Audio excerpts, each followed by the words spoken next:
সিদ্ধান্ত নেওয়ার কৌশল। 90% লোক সিদ্ধান্ত ভুল করে। ভুল সিদ্ধান্তে আপনার 50 বছর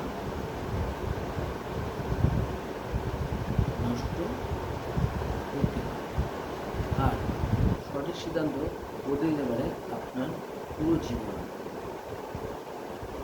সফল মানুষ আবেগ দিয়ে নয়, তথ্য দিয়ে সিদ্ধান্ত নেয়।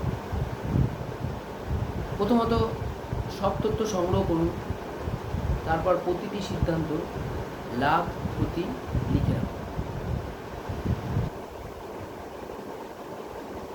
শেষে নিজেকে একটা প্রশ্ন করুন, এই সিদ্ধান্ত কি আমাকে আমার দীর্ঘমেয়াদী লক্ষ্যের কাছে নিয়ে যাবে? যদি উত্তর হ্যাঁ হয়, তাহলে আত্মবিশ্বাসের সঙ্গে এগিয়ে যান। মনে রাখবেন, মানুষেরা সব সময় সঠিক সিদ্ধান্ত নেন না, তারা সিদ্ধান্তকে সঠিক প্রমাণ করে। এমন আরও বিজনেস লিডারশিপ টিপস পেতে এখনই ফলো করুন